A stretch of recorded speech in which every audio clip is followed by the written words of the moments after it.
Téhéran accuse Israël d'être à l'origine de l'attentat qui a tué un professeur présenté comme un spécialiste du nucléaire. Cet attentat s'inscrit dans un contexte d'extrême tension entre l'Iran et l'Occident. Un syndicat menace de bloquer la production de pétrole au Nigeria. Une décision pourrait être prise ce mercredi, 3e jour de la grève générale qui tourne au bras de fer. Et puis le camp Kagame, innocenté par le rapport balistique du juge Trévidic. L'ambassadeur du Rwanda en France est notre invité. Il réagira dans un instant sur ce tournant judiciaire. Bienvenue sur France 24. C'est un élément qui remet en cause 18 années d'enquête. Jusqu'ici, la justice française attribuait aux Tutsis l'attentat contre le président Habyarimana en 1994, point de départ du massacre de 800 000 Rwandais. Mais depuis hier, un rapport balistique du juge Trévidic innocente le camp Kagame. Jacques Cavalet, bonjour. Bonjour. Vous êtes l'ambassadeur du Rwanda en France. Première question, qu'attendez-vous maintenant de la justice française? Un non-lieu, une nouvelle enquête au Rwanda? Un non-lieu, sans aucun doute. Mais ce qui est important, c'est la fin de 17 années de manipulation, de mensonges, de discrimination, de campagne destinée à déstabiliser le gouvernement, à déstabiliser le pays. La fin de cette suspicion qui a plané pendant toutes ces années sur le Rwanda et sur ses dirigeants. Le rapport balistique affirme que les tirs contre l'avion présidentiel venaient du propre camp de Juvénal Habyarimana, mais il ne désigne pas nommément le camp Hutu. Ça vous ennuie? Non, pas du tout, parce que pour nous, cela va de soi. Il faut lire le rapport et le comprendre. Le camp Kanombe était un camp qui était entièrement entre les mains des extrémistes Hutus, avec leurs alliés. Il était impossible pour l'armée patriotique rwandaise d'y pénétrer.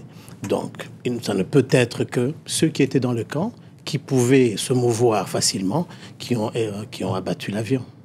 Le juge Bruguière doit-il rendre des comptes, selon vous, lui qui n'a exploré que la piste des Tutsis, en mettant en cause d'ailleurs plusieurs des proches de M. Kagame? Le juge Bruguière, le rapport du juge Bruguière a fait beaucoup de tort au Rwanda et aux Rwandais. Mais pour le Rwanda, cela importe peu. Il ne s'agit pas de poursuivre qui que ce soit. Il s'agit de la justice. Le Rwanda est un pays qui regarde vers l'avenir, qui se veut d'avancer.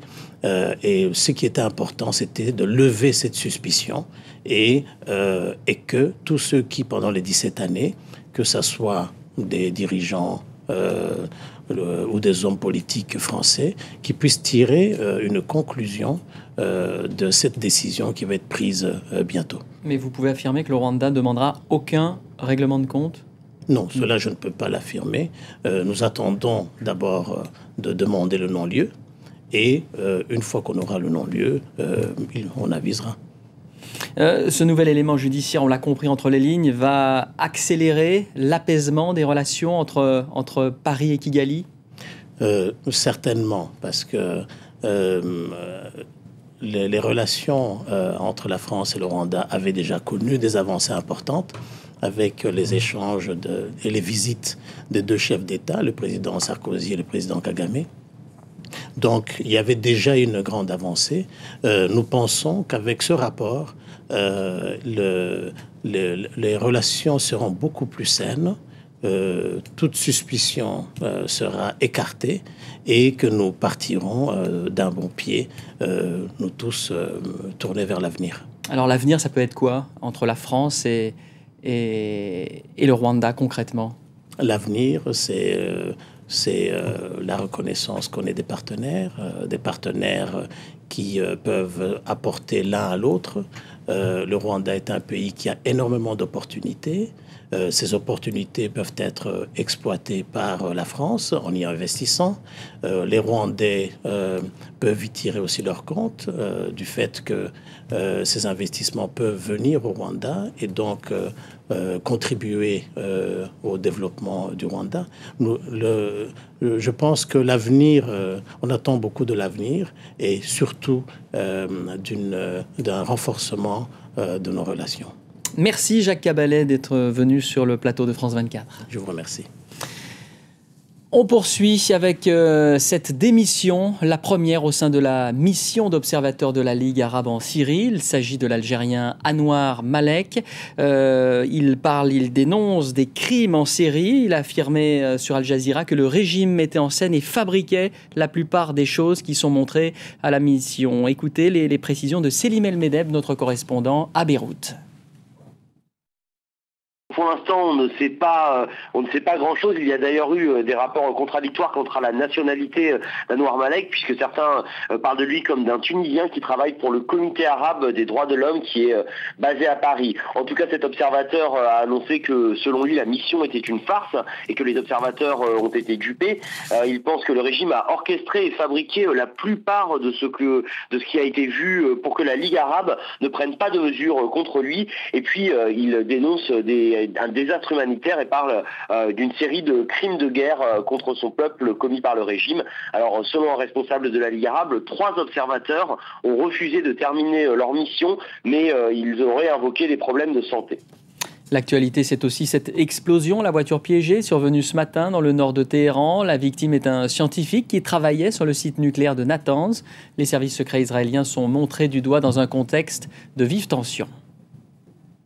De l'explosion, il ne reste pas grand-chose, quelques débris de verre et des traces de sang. C'est ici, devant l'université Alamé Tabatabai de Téhéran, qu'a eu lieu l'attentat faisant un mort et 2 blessés. La victime, Mostafa Hamadi Roshan, un scientifique, vice-directeur pour les affaires commerciales du site de Natanz, le principal site d'enrichissement nucléaire du pays. Selon les autorités de la province, un motard aurait collé une bombe sur son véhicule qui a ensuite explosé.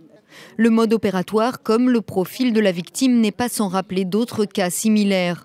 3 autres scientifiques iraniens ont été tués dans des attentats de ce genre depuis janvier 2010, dont 2 travaillant pour le programme nucléaire du pays. Massoud Ali Mohammadi, physicien nucléaire internationalement reconnu dans l'explosion d'une moto piégée devant son domicile à Téhéran. Majid Shariari dans sa voiture en novembre 2010 et Dariush Rezaïnejad en juillet 2011. L'actuel chef de l'organisation iranienne de l'énergie atomique, Fereidoun Abbasi, a également été visé par un attentat identique en 2010 auquel il avait échappé. À chaque fois, les dirigeants iraniens avaient accusé Israël et les États-Unis d'être responsables de ces attentats. Cette fois encore, Téhéran montre Israël du doigt. Aux États-Unis, Mitt Romney confirme son statut de favori pour l'investiture républicaine en vue de la présidentielle du 6 novembre. La nuit dernière, dans le New Hampshire, l'ancien gouverneur du Massachusetts a obtenu 39% des voix. Vous le voyez devant Ron Paul et Jon Huston. Prochaine étape le 21 janvier avec la primaire en Caroline du Sud. Au Nigeria, une coupure de la production de pétrole n'est plus à exclure. Le syndicat le plus puissant du secteur menace de passer à l'acte si le gouvernement ne cède pas. Le pays qui vit grâce aux exportations de brut est secoué par un 3e jour de grève générale. Les prix du pétrole grimpent et la tension dans les rues d'Abuja aussi. Le mot d'ordre des grévistes, contraindre le gouvernement à faire marche arrière. Si le gouvernement veut que la grève s'arrête, il a les moyens de le faire. Il suffit qu'il revienne sur sa décision de supprimer les subventions sur le pétrole. Le gouvernement de Goodluck Jonathan a mis fin le 1er janvier au système de subvention à la vente des carburants. Du jour au lendemain, le cours du pétrole a doublé. Objectif, réaliser 8 milliards de dollars d'économies pour les redistribuer et financer des infrastructures. Les revenus pétroliers du Nigeria s'élèvent à 200 millions de dollars par jour. Le pays, premier producteur de pétrole du continent, est assis sur une manne pétrolière considérable, mais la population ne bénéficie pas du développement que l'argent du pétrole pourrait permettre. Ce que le Nigeria perd par la corruption équivaut à près de 4 fois ce qu'elle perd en subventions sur le pétrole. Aujourd'hui, personne ne connaît les détails des budgets des autorités. Le coût de la vie dans ce pays est devenu ingérable. Le bras de fer continue, pas question pour les manifestants de céder. Ces subventions, c'était l'une des principales mesures sociales dans un pays où la majorité de la population vit avec moins de 2 dollars par jour. Et c'est la fin de cette édition. L'info continue bien sûr sur France 24 et sur notre site internet france24.com en français, en anglais et en arabe.